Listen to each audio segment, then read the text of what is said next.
আমাদের মন্দিরে রাত্রেও কাজ চলতেছে, মিস্ত্রিরা প্রেসারে পড়ে গেছে, রাত্রে ঢালাইছে কাজ চলতেছে।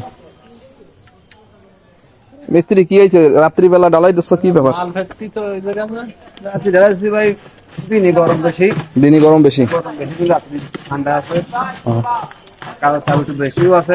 দেখলাম যে মন্দির কাজ খোলাই পাওয়া যায় না,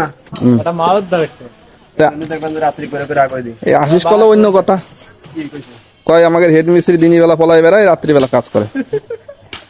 কয় হেল্পারকে টাকা দিয়ে পারে না, পলাই বেড়ায়, রাত্রিবেলা ওরা খায় না, ওই সময় সে কাজ করে। তা কথা কি সত্যি না মিথ্যে? এই আশিসের সাথে সাক্ষাৎকার নিয়ে আসি, কথাটা কলো কি জন্য। এই দর্শকের ভূমিকায় আছে দুইজন। ভাইয়া কি অবস্থা? এই মন্দিরের কাজ তো চলমান, তোমার কি ফিলিংস কি? হ্যাঁ, ঠাকুরের কৃপায় মন্দিরের কাজটা আমরা চাচ্ছি যে অতি দ্রুত হয়ে যাক, সুন্দরভাবে। হ্যাঁ, সুন্দরভাবে আমাদের কাজটা হয়ে যাক। সামনে দুর্গাপূজা, তারপরে নামযজ্ঞ সবার আশা তার আগেই যেন কমপ্লিট হয়ে যায়। তার আগেই পিছনে কি দেখি? ভাইয়া কি অবস্থা তোমার? এই তো ভালো। ভাইয়ের নামটা বলো। বাসা কোন জায়গায়? ও, এখানে কি মামা বাড়ি? আমাদের এই যে কাজ চলতেছে মন্দিরে, তা কেমন লাগতেছে তোমার? খুব ভালো লাগছে।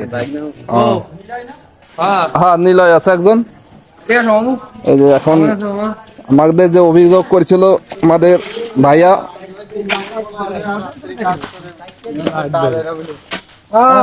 ভাইয়া কি অবস্থা?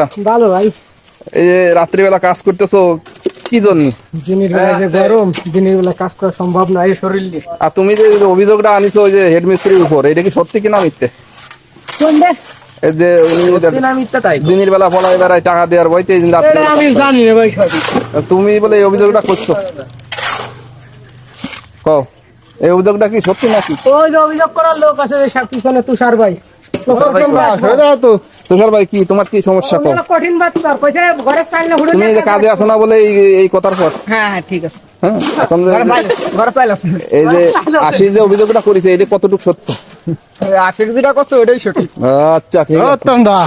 এই যে আরেকজনের কিরমি যোগ হয়েছে, আমার লগির তল দেখা যাচ্ছে।